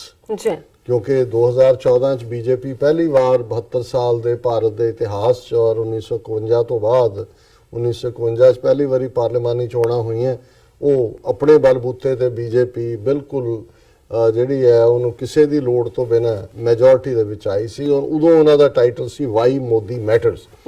ਸੋ ਜ਼ਾਹਿਰ ਹੈ ਕਿ ਵੀ 5 ਸਾਲ ਬਾਅਦ ਹੁਣ ਮੋਦੀ ਜਿਹੜਾ ਉਹ ਡਿਵਾਈਡਰ ਇਨ ਚੀਫ ਹੈ। ਹਾਲਾਂਕਿ ਜਿਵੇਂ ਉਹ ਸੌਦਾ ਵੇਚਣ ਵਾਲਿਆਂ ਦਾ ਕੰਮ ਹੁੰਦਾ ਹੈ ਵੀ ਉਹਨਾਂ ਨੇ ਉਹ ਵੱਡਾ ਹੈਡਿੰਗ ਔਰ ਦੇ ਕੇ ਦਰਸ਼ਕ ਉਸ ਤਸਵੀਰ ਨੂੰ ਦੇਖ ਸਕਦੇ ਨੇ ਸਕਰੀਨ ਤੇ, ਉਸ ਦੇ ਥੱਲੇ, ਔਰ ਕਿਉਂਕਿ ਇਹ ਆਤਿਸ਼ ਤਾਸੀਰ ਨੇ ਲਿਖਿਆ ਆਰਟੀਕਲ, ਜਿਹੜਾ ਕਿਸੇ ਵੇਲੇ ਲਹਿੰਦੇ ਪੰਜਾਬ ਦਾ ਇੱਕ ਗਵਰਨਰ ਸੀ ਸਲਮਾਨ ਤਾਸੀਰ, ਔਰ ਜ਼ਰਦਾਰੀ ਪੀਪਲਸ ਪਾਰਟੀ ਦਾ ਚੀਫ ਉਹਦਾ ਯਾਰ ਵੀ ਸੀ। ਪਰ ਜਿਹੜੀ ਬੀਬੀ ਹੁਣ ਇੱਥੇ ਆਈ ਹੈ ਕੈਨੇਡਾ, ਆਸੀਆ ਬੀਬੀ ਕ੍ਰਿਸਚਨ, ਜਿਹੜੀ ਕਿ ਬਲੈਸਫੈਮੀ ਦੇ ਕੇਸ 'ਚ ਸੁਪਰੀਮ ਕੋਰਟ ਤੱਕ ਜਾ ਕੇ ਕੇਸ ਗਿਆ, ਇਵੈਂਚੁਅਲੀ ਉਹਨੂੰ ਜਿਹੜਾ ਬਰੀ ਕਰ ਦਿੱਤਾ, ਪਰ ਉਸ ਪੀਰੀਅਡ 'ਚ ਉਹਨੇ ਉਹ ਮਿਲਣ ਗਿਆ ਸੀ ਉਹਨੂੰ ਜਾਂ ਹਮਦਰਦੀ ਕੀਤੀ ਸੀ, ਉਹਦੇ ਆਪਣੇ ਸਿਕਿਉਰਿਟੀ ਗਾਰਡ ਨੇ ਉਹਨੂੰ ਮਾਰ ਦਿੱਤਾ ਸੀ। ਔਰ ਉਸ ਦਾ ਇਹ ਮੁੰਡਾ ਹੈ ਆਤਿਸ਼ ਤਾਸੀਰ, ਔਰ ਹਾਲਾਂ ਉਹਨੇ ਪਿਓ ਨੇ ਤਾਂ ਕਦੇ ਇਹਨੂੰ ਓਨ ਨਹੀਂ ਸੀ ਕੀਤਾ, ਮੈਂ ਖਿਆਲ ਅਖੀਰਲੇ ਦਿਨਾਂ 'ਚ ਕਦੀ ਵਾਰੀ ਉਹਨੂੰ ਮਿਲਿਆ ਸੀ, ਕਿਉਂਕਿ ਤਵਲੀਨ ਸਿੰਘ ਜਿਹੜੀ ਦਿੱਲੀ ਬੇਸਡ ਹੈ, ਜਰਨਲਿਸਟ ਹੈ, ਉਹ ਇੰਗਲੈਂਡ ਦੇ ਵਿੱਚ ਉਹਨੂੰ ਮਿਲੀ ਸੀ ਸਲਮਾਨ ਤਾਸੀਰ ਨੂੰ, ਔਰ ਉਹਦੀ ਔਲਾਦ ਹੈ, ਲੇਕਿਨ ਕਨਫਿਊਜ਼ਡ ਹੈ ਬੇਸ਼ੱਕ, ਔਰ ਪਰ ਉਹਨੇ ਆਪਣੀ ਜਿਹੜੀ ਹੈ ਐਬਿਲਿਟੀ ਦੇ ਨਾਲ ਜਿਹੜਾ ਆਪਣੀ ਥਾਂ ਇਸ ਕਦਰ ਬਣਾਈ ਹੈ ਕਿ ਉਹ ਜੇ ਟਾਈਮ ਮੈਗਜ਼ੀਨ ਦੀ ਕਵਰ ਪਿਕਚਰ ਔਰ ਆਰਟੀਕਲ ਆਤਿਸ਼ ਤਾਸੀਰ ਨੂੰ ਮਿਲਿਆ, ਸੋ ਆਲਰੇਡੀ ਉਹ ਇੰਟਰਨੈਸ਼ਨਲ ਰੈਕਗਨੀਸ਼ਨ ਦਾ ਜਰਨਲਿਸਟ ਹੈ। ਹਾਲਾਂ ਉਹਦੀਆਂ ਰਾਈਟਿੰਗਸ ਜਿਹੜੀਆਂ ਨੇ, ਜਦੋਂ ਉਹ ਸਬ ਕੰਟੀਨੈਂਟ ਦੇ ਹਵਾਲੇ ਨਾਲ ਮੁਸਲਮਾਨਾਂ, ਸਿੱਖਾਂ, ਦੂਸਰਿਆਂ ਦੀ ਗੱਲ ਕਰਦਾ, ਪਰ ਅੱਜ ਵਾਲਾ ਉਹਦਾ ਆਰਟੀਕਲ ਬੋਲਡ ਹੈ। ਹਾਲਾਂਕਿ ਇਹਦੀ ਮਾਂ ਤਵਲੀਨ ਸਿੰਘ, ਉਸ ਦੀਆਂ ਲਿਖਤਾਂ ਸਿੱਖਾਂ ਪ੍ਰਤੀ ਵੀ ਨਫ਼ਰਤ ਵਾਲੀਆਂ ਹੁੰਦੀਆਂ ਨੇ, ਔਰ ਮੁਸਲਮਾਨਾਂ ਪ੍ਰਤੀ ਤਾਂ ਹੁੰਦੀਆਂ ਹੀ ਹੁੰਦੀਆਂ ਨੇ। ਉਸ ਨੇ ਕਿਸੇ ਵੇਲੇ ਸੰਤ ਪਿੰਡਾਂ ਵਾਲਿਆਂ ਨੂੰ, ਕਿਉਂਕਿ ਜਦੋਂ ਉਹ ਇੱਕ ਵਾਰੀ ਆਈ ਉੱਥੇ ਔਰ ਉਹਨੇ ਪਿੰਡਾਂ ਵਾਲਿਆਂ ਨੂੰ ਇੰਟਰਵਿਊ ਕਰਨਾ ਚਾਹਿਆ ਔਰ ਪੁੱਛਿਆ ਕਿ ਜੀ ਇਹ ਤੁਸੀਂ ਹਥਿਆਰ ਕਿਉਂ ਰੱਖੇ ਹੋਏ ਨੇ, ਤੇ ਉਹਨਾਂ ਨੇ ਪੁੱਛਿਆ, ਉਹਨੂੰ ਕਿਹਾ ਵੀ ਤੂੰ ਸਿੱਖਾਂ ਦੀ ਕੁੜੀ ਹੈ? ਉਹ ਕਹਿੰਦੇ ਜੀ ਹਾਂ। ਕਹਿੰਦੇ ਜੇ ਤੈਨੂੰ ਸਿੱਖਾਂ ਦੀ ਕੁੜੀ ਹੋ ਕੇ ਨਹੀਂ ਨਾ ਪਤਾ ਵੀ ਸਿੱਖ ਹਥਿਆਰ ਕਿਉਂ ਰੱਖਦੇ ਆ, ਫਿਰ ਚੱਲਦੀ ਉਹ ਸੋ ਉਹਨੇ ਬਾਅਦ ਦੇ ਵਿੱਚ ਬੜਾ ਜਿਹੜਾ ਇੱਕ ਕਵਰ ਪਿਕਚਰ ਲਾ ਕੇ ਉੱਥੋਂ ਦਾ ਇੰਡੀਆ ਟੁਡੇ ਕਿ ਕਾਹਦੇ ਚ ਪ੍ਰੋਫਿਟ ਆਫ ਹੇਟਰੇਡ ਸੰਤ ਭਿੰਡਰਾਂਵਾਲੇ ਨੇ ਲਿਖਿਆ। ਚਲੋ ਇਹ ਕਈ ਵਾਰੀ ਬੈਕਗ੍ਰਾਉਂਡ ਇੰਪੋਰਟੈਂਟ ਹੁੰਦੀ ਹੈ, ਪਰ ਹੁਣ ਇਹਦੇ ਆਤਿਸ਼ ਤਾਸੀਰ ਨੂੰ ਵੀ ਇਹ ਸਮਝ ਆਈ ਹੈ ਕਿ ਵੀ ਇਨਫੈਕਟ ਇਹ ਸਾਰਾ ਪਾਰਟ ਕੀ ਹੈ। ਸੋ ਅਸੀਂ ਉਸ ਨੂੰ ਥੋੜਾ ਬਹੁਤ ਟੱਚ ਕਰਾਂਗੇ ਸਾਰਿਆਂ ਨੂੰ ਕਿ ਕਿਵੇਂ ਵੈਸਟ ਦੀ ਜਾਂ ਅਮਰੀਕਾ, ਹਾਲਾਂਕਿ ਜਿਹੜੀ ਅਮਰੀਕਨ ਐਡੀਸ਼ਨ ਹੈ ਟਾਈਮ ਮੈਗਜ਼ੀਨ ਦੀ ਉਹਦੇ 'ਚ ਨਹੀਂ ਹੈ ਪਿਕਚਰ, ਲੇਕਿਨ ਇਹ ਇੱਕ ਇੰਪੋਰਟੈਂਟ ਫੈਕਟਰ ਹੈ ਦੇਖਣ ਦੇ ਲਈ ਕਿ ਸਾਊਥ ਏਸ਼ੀਆ ਦੇ ਵਿੱਚ ਜਿਹੜੀਆਂ ਹੋ ਰਹੀਆਂ ਤਬਦੀਲੀਆਂ ਨੇ ਉਹਨਾਂ ਨੂੰ ਕਿਵੇਂ ਬਾਹਰ ਦੇਖਿਆ ਜਾਂਦਾ ਹੈ। ਬਾਹਰ ਕੀ ਬੈਰੋਮੀਟਰ ਹੈ ਜਿਹਦੇ ਤੇ ਜਿਵੇਂ ਬੈਰੋਮੀਟਰ ਵੈਦਰ ਨੂੰ ਪਰਖਦਾ ਹੈ, ਔਰ ਹੁਣੇ ਹੀ 2-3 ਦਿਨ ਪਹਿਲਾਂ United States commission on international religious freedom the report ਆਈ ਹੈ ਇੰਡੀਆ ਬਾਰੇ, ਕਾਫੀ ਲੰਬੀ ਚੌੜੀ ਹੈ। ਹਾਲਾਂ ਸਿੱਖਾਂ ਦਾ ਜਾਂ ਗੁਰੂ ਗ੍ਰੰਥ ਸਾਹਿਬ ਦੀ ਬੇਅਦਬੀ ਦੀਆਂ ਘਟਨਾਵਾਂ ਦਾ ਉਹਦੇ 'ਚ ਜ਼ਿਕਰ ਤੱਕ ਨਹੀਂ ਹੈ, ਲੇਕਿਨ ਕਿਵੇਂ ਹਿੰਦੂਤਵਾ ਦਾ ਏਜੰਡਾ ਔਰ ਉੱਥੇ ਮੁਸਲਮਾਨਾਂ ਦੇ ਨਾਲ, ਈਸਾਈਆਂ ਨਾਲ, ਦਲਿਤਾਂ ਨਾਲ ਔਰ ਜਿਹੜੀ ਘਰ ਵਾਪਸੀ ਦੇ ਨਾਂ ਥੱਲੇ ਕੀ ਚੱਲ ਰਿਹਾ ਉਹ ਕਾਫੀ ਵੇਰਵੇ ਨਾਲ ਉਹਦੇ 'ਚ ਦਰਜ ਹੈ। ਔਰ ਇਸ ਸਾਰੇ ਤੋਂ ਇਹ ਲੱਗਦਾ ਹੈ ਕਿ ਵੀ ਇਹ ਥੋੜਾ ਜਿਹਾ ਬਾਹਰਲਾ ਬੈਰੋਮੀਟਰ ਵੀ ਹੁੰਦਾ ਹੈ ਵੀ ਕੀ ਚੱਲ ਰਿਹਾ। ਔਰ ਮੈਂ ਇਹ ਵੀ ਦੱਸਦੇ ਹਾਂ ਕਿ ਅੱਜ 9:30 ਤੋਂ 9 ਵਜੇ ਸਾਡਾ ਪ੍ਰੋਗਰਾਮ ਖਤਮ ਹੁੰਦਾ ਹੈ, 7:30 ਤੋਂ 9 ਲਾਈਵ ਹੁੰਦਾ ਹੈ ਸੱਚੋ ਸੱਚ, 9 ਤੋਂ 9:30 ਖਬਰਾਂ ਹੁੰਦੀਆਂ। ਔਰ ਅੱਜ 9:30 ਤੋਂ 10:30 ਦੇ ਪ੍ਰੋਗਰਾਮ 'ਚ ਪੈਨਲ ਡਿਸਕਸ਼ਨ ਹੋਏਗੀ ਜਿਹਦੇ 'ਚ ਸਲੀਮ ਮਲਕ ਸਾਹਿਬ ਉਹਨਾਂ ਦੇ ਨਾਲ, ਔਰ ਉਹਦੇ 'ਚ ਸਾਰੇ ਜਿਹੜੇ ਇਸ਼ੂ ਨੇ ਅਮਰਵੀਰ ਸਿੰਘ ਉਹ ਕੰਡਕਟ ਕਰਦੇ ਨੇ ਔਰ ਸਾਡੇ ਦਰਸ਼ਕ ਉਹਨੂੰ ਪਸੰਦ ਕਰਦੇ ਨੇ। ਬਹੁਤ ਸਾਰੇ ਹੰਡਰਡਸ ਆਫ ਸ਼ੇਅਰਸ ਹੁੰਦੇ ਨੇ, ਕਮੈਂਟਸ ਹੁੰਦੇ ਨੇ। ਸੋ ਅਸੀਂ ਇਸ ਗੱਲ ਨੂੰ ਯਕੀਨੀ ਬਣਾਉਂਦੇ ਹਾਂ ਅਵੇਲੇਬਿਲਟੀ ਦੇ ਉੱਤੇ ਕਿ ਸ਼ੁੱਕਰਵਾਰ ਦੇ ਪ੍ਰੋਗਰਾਮ 'ਚ ਅਸੀਂ ਉਹਨਾਂ ਦੇ ਨਾਲ ਇਹ ਗੱਲਬਾਤ ਕਰੀਏ। ਉਹਦੇ 'ਚ ਹਫਤੇ ਦੇ ਜਿਹੜੇ ਜੋ ਵੀ ਹੈਪਨਿੰਗਸ ਨੇ ਅਰਾਊਂਡ ਦਾ ਗਲੋਬ ਉਹ ਵੀ ਕਵਰ ਹੋ ਜਾਂਦੀਆਂ, ਪਲੱਸ ਇਹ ਇੱਕ ਸਾਡਾ ਸਾਂਝ ਦਾ ਮੈਸੇਜ ਵੀ ਹੈ। ਸਲੀਮ ਮਲਕ ਕਾਫੀ ਜਿਹੜਾ ਪ੍ਰੋਫੈਸ਼ਨਲ ਜਰਨਲਿਸਟ ਨੇ, ਪਾਕਿਸਤਾਨੀ ਹੋਣ ਦੇ ਨਾਤੇ ਉੱਥੋਂ ਦੀ ਅੰਦਰੂਨੀ ਹਾਲਾਤ ਤੇ ਵੀ ਉਹਨਾਂ ਦੀ ਨਜ਼ਰ ਹੈ, ਔਰ ਪਿਛਲੇ ਲਗਭਗ 40 ਸਾਲ ਤੋਂ ਅਮਰੀਕਾ 'ਚ ਹੋਣ ਕਰਕੇ ਅਮਰੀਕਨ ਪੋਲਿਟਿਕਸ ਨੂੰ ਵੀ ਬਹੁਤ ਚੰਗੀ ਤਰ੍ਹਾਂ ਸਮਝਦੇ ਨੇ, ਔਰ ਉਹਨਾਂ ਦੇ ਨਾਲ ਗੱਲਬਾਤ ਜਾਂ ਪੈਨਲ ਦੇ ਨੂੰ ਮੈਂ ਵੀ ਇੰਜੋਏ ਕਰਦਾ, ਸੋ ਉਹਨੂੰ ਜ਼ਰੂਰ ਇੰਜੋਏ ਕਰਨਾ। ਔਰ ਇਹ ਖਬਰ ਜਿਵੇਂ ਮੈਂ ਕਿਹਾ ਕਿ ਵੀ ਚਾਰੇ ਪਾਸੇ ਚੱਲ ਰਹੀ ਹੈ ਕਿ ਵੀ ਟਾਈਮ ਮੈਗਜ਼ੀਨ ਨੇ ਮੋਦੀ ਦਾ ਡਿਵਾਈਡਰ ਇਨ ਚੀਫ ਉਸ ਨੂੰ ਕਿਹਾ, ਔਰ ਇਸ ਦਾ ਮੋਟਾ ਜਿਹੜਾ ਮੈਂ ਵੇਰਵਾ ਜ਼ਰੂਰ ਦੇਣਾ ਚਾਹਾਂਗਾ ਜਿਹਨੂੰ ਟ੍ਰਿਬਿਊਨ ਅਖਬਾਰ ਨੇ ਵੀ ਕਵਰ ਕੀਤਾ ਔਰ ਪਾਕਿਸਤਾਨ ਦੀ ਡਾਨ ਅਖਬਾਰ ਨੇ ਇਸ ਦੇ ਉੱਤੇ ਵੀ ਕਮੈਂਟਰੀ ਕੀਤੀ ਹੈ। ਔਰ ਉਹਦੇ 'ਚ ਇਹ ਜਿਹੜਾ ਇਸ਼ੂ ਹੈ ਜਿਹਦੇ 'ਚ ਡਿਵਾਈਡਰ ਇਨ ਚੀਫ ਕਿਹਾ 20 ਮਈ ਦਾ ਇਸ਼ੂ ਹੋਏਗਾ ਟਾਈਮ ਮੈਗਜ਼ੀਨ ਦਾ, ਕਿਉਂਕਿ ਪਹਿਲਾਂ ਛਪ ਜਾਂਦਾ ਹੈ। ਔਰ ਇਹ ਜਿਵੇਂ ਉਹਨਾਂ ਨੇ ਕਿਹਾ ਕਿ ਵੀ ਤਾਸੀਰ ਸਟਾਰਟਸ, ਕਿਉਂਕਿ ਇਹ ਪਿਕਚਰ ਤਾਂ ਹੋ ਗਈ, ਫਿਰ ਆਰਟੀਕਲ ਹੈ ਵੀ ਉਹ ਆਪਣਾ ਆਰਟੀਕਲ ਦੀ ਸ਼ੁਰੂਆਤ ਕਰਦਾ ਹੈ ਕਿ 2014 ਦੇ ਵਿੱਚ India became the first of the great democracies to fall to populism, ਕਿ ਜਸਟ ਮਸ਼ਹੂਰੀ ਦੇ ਨਾਂ ਥੱਲੇ, ਜਿਵੇਂ ਪ੍ਰੋਪੇਗੈਂਡਾ ਦੇ ਥੱਲੇ ਕਿ ਵੀ ਜਿਹੜਾ ਇੱਕ ਜਮਹੂਰੀਅਤ ਸੀ ਉਹ ਪੋਪੂਲਿਜ਼ਮ ਜੋ ਹੁੰਦਾ ਹੈ ਵੀ ਇਸ਼ੂ ਨਹੀਂ ਹੁੰਦੇ, ਕੋਈ ਹੋਰ ਮੈਟਰ ਨਹੀਂ ਕਰਦਾ, ਜਸਟ ਚੱਕ ਲੋ ਜਿਹੜੀ ਹੈ ਉਹ। ਔਰ ਹਾਲਾਂਕਿ ਕੋਈ ਪਹਿਲੀ ਵਾਰ ਨਹੀਂ ਹੋਇਆ ਵੀ ਪੋਪੂਲਿਜ਼ਮ ਤੇ ਮੋਦੀ ਜਿੱਤਿਆ। ਇੰਦਰਾ ਗਾਂਧੀ ਜਿਹਨੂੰ ਇੱਕ ਸਟੇਜ ਦੇ ਉੱਤੇ ਜਿਹੜਾ ਹੈ ਉਹ ਜਿਹੜਾ ਕਾਂਗਰਸ ਦੇ ਵਿੱਚ ਬੜੀ ਪਪੂਲਰ ਸੀ ਇੱਕ ਗਰੁੱਪ ਸੀਨੀਅਰ ਲੀਡਰਸ ਦਾ, ਕਿਉਂਕਿ ਇਹ ਤਾਂ ਸ਼ਾਇਦ ਇਹਨੂੰ ਕੋਈ ਤਜਰਬਾ ਵੀ ਨਹੀਂ ਸੀ। ਇੰਦਰਾ ਗਾਂਧੀ ਨੂੰ ਇੱਕ ਅੱਧੀ ਵਾਰੀ minister information and broadcasting minister ਰਹੀ ਸੀ, ਜਿਹੜੀ ਹੈ ਸ਼ਾਸਤਰੀ ਦੀ ਕੈਬਨਿਟ ਵੇਲੇ, ਨਹਿਰੂ ਦੇ ਵੇਲੇ ਕਾਂਗਰਸ ਪ੍ਰਧਾਨ ਵਗੈਰਾ ਉਹਨੇ ਬਣਾਇਆ ਸੀ। ਤੇ ਜਦੋਂ ਇਹਨੂੰ ਬਣਾਇਆ ਤੇ ਉਹ ਜਿਹੜਾ ਸਿੰਡੀਕੇਟ ਕਾਂਗਰਸ ਦਾ ਵਿਚਲਾ ਸੀ ਜਿਹਦੇ ਬੜੇ ਸੀਨੀਅਰ ਮੋਰਾਰਜੀ ਦੇਸਾਈ, ਨਿਜਲਿੰਗੱਪਾ, ਕਾਮਰਾਜ ਔਰ ਬੜੇ ਇਸ ਕਿਸਮ ਦੇ, ਉਹਨਾਂ ਨੇ ਕਿਹਾ ਇਹ ਬਚੂੰਗੜੀ ਜਿਹੀ ਕਿੱਥੋਂ ਆ ਗਈ। ਲੇਕਿਨ ਉਹਨੇ ਜਦੋਂ ਪੋਪੂਲਿਜ਼ਮ ਉਹਨੇ ਇੱਕਦਮ ਜਿਹੜਾ ਜਦੋਂ ਬਣੀ ਉਹਨੇ ਇੱਕ ਦੋ ਇਸ਼ੂ ਐਸੇ ਖੜੇ ਕੀਤੇ, ਬੈਂਕ ਨੈਸ਼ਨਲਾਈਜ਼ ਕਰ ਲਏ, ਫਿਰ ਹੋਰ ਇਸ ਕਿਸਮ ਦੇ ਜਿਹੜੇ ਪੋਪੂਲਿਸਟ ਰਜੀਮ, ਸੋਸ਼ਲਿਜ਼ਮ ਦੀ ਗੱਲ, ਗਰੀਬੀ ਹਟਾਓ ਦਾ ਨਾਰਾ ਦੇ ਦਿੱਤਾ। ਔਰ ਬਾਅਦ ਦੇ ਵਿੱਚ ਜਿਹੜਾ ਜਦੋਂ ਥੋੜੀ ਅਨਪੋਪੂਲਰ ਹੋਈ 1971 ਚ ਪਾਕਿਸਤਾਨ ਨੂੰ ਤੋੜ ਦਿੱਤਾ, 1974 ਨਿਊ ਐਟਮ ਧਮਾਕੇ ਕਰਤੇ। ਸੋ ਇਹ ਇਹਨਾਂ ਨੂੰ ਪੋਪੂਲਿਜ਼ਮ ਕਹਿੰਦੇ ਨੇ ਕਿ ਵੀ ਤੁਸੀਂ ਕੋਈ ਵੀ ਜਿਹੜੀ ਸਮੱਸਿਆ ਹੈ ਜਾਂ ਪ੍ਰੋਬਲਮ ਹੈ ਉਹਦੀਆਂ ਜੜ੍ਹਾਂ 'ਚ ਜਾ ਕੇ ਉਹਨੂੰ ਹੱਲ ਨਾ ਕਰੋ, ਬਸ ਇੱਕ ਛੱਡ ਦਿਓ ਸ਼ੋਸ਼ਾ, ਜਿਵੇਂ ਮੋਦੀ ਨੇ ਸ਼ੋਸ਼ਾ ਛੱਡਿਆ ਕਿ ਜੀ ਅਸੀਂ ਉਥੋਂ ਸਵਿਸ ਬੈਂਕਾਂ ਚੋਂ ਲਿਆਵਾਂਗੇ ਤਾਂ, ਔਰ ਹਰ ਇੱਕ ਦੇ ਅਕਾਊਂਟ ਦੇ ਵਿੱਚ 15-15 20-20 ਲੱਖ ਰੁਪਈਆ। ਹੁਣ ਮੈਂ ਉਹਦੀ ਨਹੀਂ ਕਰਨੀ, ਇਮੀਟੇਟ ਨਹੀਂ ਕਰਨਾ ਕਿ ਵੀ ਉਹ ਹੋਏਗਾ ਜੀ, ਔਰ सबका साथ सबका विकास।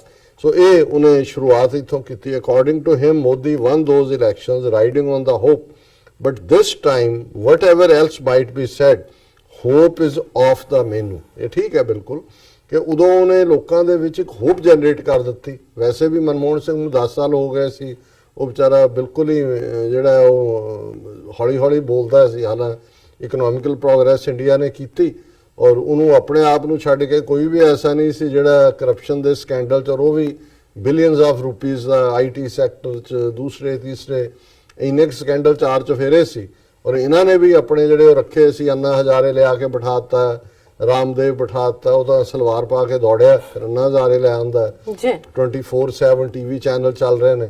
ਸੋ ਉਹਨਾਂ ਦਾ ਨਾਂ ਉਹਨਾਂ ਨੇ ਆਪਣੇ ਆਪ ਨੂੰ ਪ੍ਰੋਪਰਲੀ ਪ੍ਰੈਜ਼ੈਂਟ ਕੀਤਾ, ਜੋ ਵੀ ਉਹਨਾਂ ਦੀਆਂ ਸਰਕਾਰ ਦੀਆਂ ਨੀਤੀਆਂ ਸੀ। ਪਲੱਸ ਜਿਹੜੀ ਨਫ਼ਰਤ ਸੀ ਉਹਦੇ ਨਾਲ ਉਹਨਾਂ ਨੇ ਹੋਪ ਦਿੱਤੀ ਕਿ ਜੀ ਅਸੀਂ ਸਭ ਨੂੰ ਨਾਲ ਲੈ ਕੇ ਚੱਲਾਂਗੇ, ਜਿਹੜੀ ਵਿਕਾਸ ਹੋਏਗਾ, ਡਿਵੈਲਪਮੈਂਟ ਹੋਏਗੀ। ਉਹਦੇ 'ਚ ਮਜ਼ਹਬ ਦਾ ਨਾਰਾ ਜਿਹੜਾ ਉਸ ਨੂੰ ਪਿੱਛੇ ਰੱਖਿਆ ਹੋਇਆ ਸੀ। ਫਿਰ ਇਸ ਆਰਟੀਕਲ 'ਚ ਅੱਗੇ ਲਿਖਿਆ, beneath the surface of what the elite had believed was a liberal syncretic culture. India was indeed a cauldron of religious nationalism, anti-Muslim sentiment and deep-seated caste bigotry। ਕਿ ਵੀ ਉੱਤੇ ਉਹਨਾਂ ਨੇ ਸਿਨਕ੍ਰੀਏਟਿਕ ਕਲਚਰ ਦਾ ਜਿਹੜਾ ਉਹ ਲਬਾਦਾ ਸੀ, ਔਰ ਮੋਦੀ ਨੇ ਇਹ ਸਾਬਤ ਕੀਤਾ ਕਿ ਵੀ ਨਹੀਂ, ਅਲਟੀਮੇਟਲੀ ਜਿਹੜਾ ਮਜ਼ਹਬੀ ਰਾਸ਼ਟਰਵਾਦ ਹੈ, ਨੈਸ਼ਨਲਿਜ਼ਮ ਹੈ, ਕੌਮ ਪ੍ਰਸਤੀ ਹੈ, ਔਰ ਮੁਲਕ ਦੇ ਵਿੱਚ ਐਂਟਾਈ ਮੁਸਲਮ ਵਿਰੋਧੀ ਸੈਂਟੀਮੈਂਟ, ਔਰ ਜ਼ਾਤ ਪਾਤੀ ਜਿਹੜਾ ਬੇਸ ਦੇ ਉੱਤੇ ਜੁੜਿਆ ਹੋਇਆ ਵਿਤਕਰੇ ਦਾ ਬਣੇ ਗਰੂਵ ਮਨ ਦੇ ਵਿੱਚ। ਸੋ ਉਹਨੇ ਨੇ ਜਿਹੜਾ ਮੋਦੀ ਨੇ 2014 ਜਿੱਤਿਆ, ਉਹਦੇ 'ਚ ਉਹਨੇ ਜਿਹੜੇ ਈਵਨ ਕਾਸਟ ਗਰੂਪ ਸੀ ਉਹ ਵੀ ਉਹਨੇ ਓਵਰਕਮ ਕੀਤੇ। ਅਦਰਵਾਈਜ਼ ਯੂਪੀ ਔਰ ਬਿਹਾਰ 'ਚ ਕਲੀਨ ਸਵੀਪ ਕਰਨਾ ਯੂਪੀ 'ਚ ਖਾਸ ਕਰ ਕੋਈ ਸੌਖਾ ਨਹੀਂ ਸੀ, ਜਿੱਥੇ ਕਿ ਹੁਣ ਜਦੋਂ ਕਿ ਕਰੰਟ ਇਲੈਕਸ਼ਨਾਂ ਹੋ ਰਹੀਆਂ ਔਰ ਸਮਾਜਵਾਦੀ ਪਾਰਟੀ ਔਰ ਮਾਇਆਵਤੀ ਦੀ ਪਾਰਟੀ ਉਹ ਜ਼ਿਆਦਾ ਸੀਟਾਂ ਜਿੱਤਣ ਦੀ ਆਸ, ਉਹਨਾਂ ਸੀਟਾਂ 'ਚ ਮਾਇਆਵਤੀ ਦੀ ਪਾਰਟੀ ਨੂੰ ਕੋਈ ਵੀ ਸੀਟ ਨਹੀਂ ਸੀ ਮਿਲੀ, ਕਿਉਂਕਿ ਜਿਹੜਾ ਇਸ ਕਿਸਮ ਦਾ ਸੀ ਜਿਹੜਾ ਵਿਕਾਸ ਜਾਂ ਡਿਵੈਲਪਮੈਂਟ ਦਾ ਏਜੰਡਾ ਉਹਨੇ ਸਭ ਨੂੰ ਡੋਮੀਨੇਟ ਕੀਤਾ ਸੀ। ਫਿਰ ਉਹਨੇ ਜਿਹੜਾ ਅੱਡ ਜਿਹੜਾ ਮੋਦੀ ਦਾ ਰਿਕਾਰਡ ਨੇ ਕਿ ਵੀ ਕੀ ਇਸ਼ੂ ਦੇ ਉੱਤੇ ਨੇ ਕੀਤਾ। ਫਿਰ ਉਹਨੇ ਵਿਮਨ ਇਸ਼ੂ ਤੇ ਕਿਹਾ ਵੀ ਇਹਦਾ ਕੰਮ ਸਪੌਟੀ ਹੈ, ਉਹ ਦਾਗਦਾਰ ਹੈ। ਫਿਰ ਉਹਨੇ ਕਿਹਾ ਕਿ ਵੀ ਇਹ ਜਿਹੜਾ RSS ਦਾ ਆਈਡੀਓਲੋਗ ਹੈ, ਐਸ ਗੁਰੂ ਮੂਰਤੀ, ਜਿਹਨੂੰ ਰਿਜ਼ਰਵ ਬੈਂਕ ਆਫ ਇੰਡੀਆ ਦਾ ਜਿਹੜਾ ਉਹ ਡਾਇਰੈਕਟਰ ਲਾਇਆ, ਔਰ ਉੱਤਰ ਪ੍ਰਦੇਸ਼ ਦਾ ਚੀਫ ਮਿਨਿਸਟਰ ਆਦਿੱਤਿਆਨਾਥ, ਜਿਹਦੇ ਲਈ ਉਹਨੇ ਲਫ਼ਜ਼ ਵਰਤੇ ਨੇ hate mongering priest in robes of saffron. ਬਿਲਕੁਲ ਠੀਕ ਹੈ, ਉਹਦੀ ਜਿਹੜੀ ਉਹਨੂੰ ਜਿਹੜਾ ਲੇਬਲ ਕੀਤਾ ਕਿ ਇਹ ਭਗਵੇ ਕੱਪੜੇ ਪਾ ਕੇ ਜਿਹੜਾ ਨਫ਼ਰਤ ਦਾ ਵਣਜਾਰਾ ਜਿਹੜਾ ਇਹ ਆਦਿੱਤਿਆਨਾਥ ਹੈ। ਔਰ ਤਸਵੀਰ describes the candidature of Malegaon blast accused Pragya Singh Thakur in the Lok Sabha election from Bhopal as an example of the specter of extreme nationalism and criminality। ਕਿ ਵੀ ਇਹ ਹੈ ਜਿੱਥੇ ਕ੍ਰਿਮੀਨਲ ਵੀ ਹੈ ਔਰ ਇਹ ਐਕਸਟ੍ਰੀਮਿਜ਼ਮ ਵੀ। ਔਰ ਮੈਂ ਸੁਣ ਰਿਹਾ ਸੀ 2 ਦਿਨ ਪਹਿਲਾਂ, ਹਾਲਾਂਕਿ ਉਹ ਵੀ ਆਪਣੇ ਕਿਸਮ ਦਾ ਹੀ ਏਥੀਇਸਟ ਨੈਸ਼ਨਲਿਸਟ ਹੈ, ਜਾਵੇਦ ਅਖਤਰ ਜੀ, NDTV ਦੇ ਰਵੀਸ਼ ਕੁਮਾਰ ਦੇ ਸ਼ੋਅ 'ਚ ਉਹਨੇ ਇੱਕ ਗੱਲ ਕਹੀ। ਉਹਨੇ ਕਿਹਾ ਜੀ ਵੀ ਜਦੋਂ ਅਸੀਂ ਕਹਿੰਦੇ ਹਾਂ ਕਿ ਜੀ ਪ੍ਰਗਿਆ ਭਾਰਤੀ ਨੂੰ ਜਿਹੜਾ ਉਸ ਨੂੰ ਪ੍ਰਗਿਆ ਸਿੰਘ ਨੂੰ ਇਹ ਤੁਸੀਂ ਇੱਕ ਕ੍ਰਿਮੀਨਲ ਨੂੰ ਟਿਕਟ ਦਿੱਤੀ, ਤੇ ਉਹ ਕਹਿੰਦੇ ਨੇ ਜੀ ਉਹ ਤਾਂ ਜੂਰਿਸਪ੍ਰੂਡੈਂਸ ਦਾ ਇਹ ਲਾਅ ਹੁੰਦਾ ਹੈ ਕਿ ਇਨੋਸੈਂਟ ਅੰਟਿਲ ਪ੍ਰੂਵਨ ਗਿਲਟੀ, ਕਿ ਜਦੋਂ ਤੱਕ ਕੋਈ ਗੁਨਾਹਗਾਰ ਸਾਬਤ ਨਾ ਹੋਏ ਉਹ ਤਾਂ ਬੇਗੁਨਾਹ, ਤੇ ਉਹ ਤਾਂ ਹੈ ਹੀ ਹੈ। ਉਹਨਾਂ ਨੇ ਕਿਹਾ ਜੀ ਬਿਲਕੁਲ ਠੀਕ ਤੁਸੀਂ ਕਹਿ ਰਹੇ ਹੋ। ਹੁਣ ਇਹ ਦੱਸੋ ਕਿ ਵੀ ਜੇ ਉਹਨੇ ਗੁਨਾਹ ਕੋਈ ਨਹੀਂ ਕੀਤਾ ਤੇ ਤੁਹਾਡੀ ਉਹ ਪਸੰਦ ਕਿਉਂ ਹੈ? ਬਿਲਕੁਲ ਵੀ ਕਿਉਂ ਉਹਨੂੰ ਤੁਸੀਂ ਜਿਹੜਾ ਉਹ ਚਾਹੁੰਦੇ ਹੋ? ਫਿਰ ਚੁੱਪ। ਸੋ ਜ਼ਾਹਿਰ ਹੈ ਕਿ ਵੀ ਉਸ ਨੂੰ ਚਾਹਣਾ ਹੀ ਇਸ ਲਈ ਹੈ ਵੀ ਉਹਨੇ ਮੁਸਲਮਾਨ ਮਾਰੇ ਨੇ, ਉਹ ਇੱਕ ਦਹਿਸ਼ਤਗਰਦ ਹੈ। ਸੋ ਜ਼ਾਹਿਰ ਹੈ ਕਿ ਵੀ ਇਹ ਆਪਣੇ ਆਪ 'ਚ ਐਕਸਪੋਜ਼ ਕਰ ਦਿੰਦਾ ਹੈ ਕਿ ਵੀ ਜੇ ਉਹਨੇ ਕੀਤਾ ਹੀ ਕੁਛ ਨਹੀਂ ਤੁਹਾਡੇ ਕਹਿਣ ਮੁਤਾਬਕ, ਫਿਰ ਵਾਈ ਡੂ ਯੂ ਲਾਈਕ ਹਰ? ਉਹਦੇ ਪਿੱਛੇ ਉਹਨੂੰ ਟਿਕਟ ਦੇਣਾ ਜਾਂ ਉਹਦੇ ਤੇ ਏਡੇ ਜਲੂਸ ਕੱਢਣੇ, ईडा की है। जी। फिर इस आर्टिकल अगे तुरदा है कि भी as India votes this month the irony of those words is not lost on anyone. The novelist says about Modi's slogan सबका साथ सबका कि ਇਹ 2014 ਦਾ ਨਾਰਾ ਸੀ, ਹੁਣ ਤਾਂ ਇਸ ਦੇ ਉੱਤੇ ਜੋਕ ਹੀ ਬਣਾਏ ਜਾ ਸਕਦੇ ਨੇ। Not only has Modi's economic miracle failed to materialize, he has also helped create an atmosphere of poisonous religious nationalism in India. He adds, basic norms and civility have been so completely vitiated that Modi can no longer control the direction of the violence. ਕਿ ਉਸਨੇ ਮੋਦੀ ਨੇ ਆਪਣਾ ਜਿਹੜਾ ਉਹਦਾ ਆਰਥਿਕ ਜਾਦੂ ਸੀ, ਕਿਉਂਕਿ ਜਦੋਂ ਸਬਕਾ ਸਾਥ ਸਬਕਾ ਵਿਕਾਸ ਕਹਿੰਦਾ ਸੀ, ਫਿਰ ਉਹ ਗੁਜਰਾਤ ਮਾਡਲ ਵੇਚਦਾ ਸੀ ਕਿ ਦੇਖੋ ਜੀ ਗੁਜਰਾਤ ਮੈਂ ਕਿੰਨਾ ਵਿਕਾਸ ਕਰਦਾ। ਹਾਲਾਂ ਬਾਅਦ ਸਾਹਮਣੇ ਆਇਆ ਵੀ ਉਹ ਵੀ ਫੋਨੀ ਸੀ ਜੀ। ਉਹ ਉਹਨਾਂ ਨੇ ਐਵੇਂ ਡਰਾਮਾ ਕਰਕੇ, ਹਾਂ PR ਦੀ ਉਹਨਾਂ ਨੇ ਮਾਸਟਰੀ ਕਰ ਲਈ ਹੈ। ਉਹ ਇਸ ਹੱਦ ਤੱਕ ਹੈ ਕਿ ਮੈਂ ਆਪਣੇ ਇੱਕ ਦੋਸਤ ਦੇ ਨਾਲ ਜੋਕ ਕਰ ਰਿਹਾ ਸੀ, ਟਾਈਮ ਮੈਗਜ਼ੀਨ 'ਚ ਉਹਦੇ ਟਾਈਟਲ ਪੇਜ ਹੋਣ ਦਾ, ਕਿ ਵੀ ਇਹ ਜਿਹੜਾ ਡਿਵਾਈਡਰ ਚੀਫ ਬਣਾਇਆ ਉਹਨੂੰ ਜੀ, ਤੇ ਉਹਦੇ 'ਚ ਉਹਨਾਂ ਨੇ ਕਿਹਾ ਜੀ ਤੁਸੀਂ ਇੰਡੀਅਨ ਮੀਡੀਆ 'ਚ ਦੇਖਣਾ ਜਾਂ ਸੋਸ਼ਲ ਔਰ ਦੂਸਰੇ ਤੇ ਦੇਖਣਾ। ਉਹਨਾਂ ਨੇ ਕਹਿਣਾ ਦੇਖੋ हमारे मोदी जी को टाइम मैगजीन ने भी कितनी बड़ी जगह दी है, उसको फ्रंट पेज पे उन्होंने जगह दी। कहते भी ये भी उन्होंने क्योंकि फेक न्यूज़ बनाने दे इन्ने क मार ने कि उन्होंने इनू भी प्राप्ति दसनी है कि देखो जी मोदी जी तो टाइम पहले ही 2 दिन पहला खबर सी जी, he is the second most followed man on the Twitter and on all, है ना। सो ਜ਼ਾਹਰ ਹੈ। ਔਰ ਅੱਜ ਹੀ ਡਾਕਟਰ ਰਣਜੀਤ ਸਿੰਘ ਕੋਈ ਗੱਲ ਫੇਕ ਨਿਊਜ਼ ਦੀ ਚੱਲੀ, ਉਹ ਮੈਨੂੰ ਕਹਿੰਦਾ ਵੀ ਤੁਸੀਂ ਵੀ ਮਹਾਭਾਰਤ ਦਾ ਜ਼ਿਕਰ ਕਰਦੇ ਹੁੰਦੇ ਹੋ, ਅਸ਼ਵਥਾਮਾ, ਕਿ ਜਿਹਦੇ ਬਾਰੇ ਸੀ ਕਿ ਵੀ ਜੇ ਅਸ਼ਵਥਾਮਾ ਜੇ ਉਹ ਇੱਕ ਦਾ ਨਾਂ ਸੀ ਅਸ਼ਵਥਾਮਾ, ਤੇ ਉਹਨਾਂ ਨੇ ਉਹਨੂੰ ਮਰਿਆ ਦਿਖਾਉਣ ਦੇ ਲਈ ਤਾਂ ਕਿ ਦੂਸਰਾ ਜਿਹੜਾ ਉਹ ਆਪਣੀ ਜਾਨ ਉਹਦੀ ਅਸ਼ਵਥਾਮਾ ਜੜੀ ਹੋਈ ਸੀ, ਉਹਨਾਂ ਨੇ ਯੁਧਿਸ਼ਟਰ ਤੋਂ ਝੂਠ ਬੁਲਾਇਆ। ਉਹਨਾਂ ਨੇ ਪਹਿਲਾਂ ਇੱਕ ਹਾਥੀ ਦਾ ਨਾਮਕਰਨ ਕੀਤਾ, ਉਹਦਾ ਨਾਂ ਅਸ਼ਵਥਾਮਾ ਰੱਖਿਆ। फिर युधिष्ठिर ਨੂੰ ਜਾ ਕੇ ਇਹ ਕਿਹਾ ਵੀ ਉੱਚਾ ਬੁਲਾਇਆ, ਉਹਨੇ ਕਿਹਾ ਅਸ਼ਵਥਾਮਾ, ਫਿਰ ਹੌਲੀ ਜਿਹੀ ਕਿਹਾ ਹਾਥੀ, ਫਿਰ ਉੱਚੀ ਕਿਹਾ ਮਰ ਗਿਆ।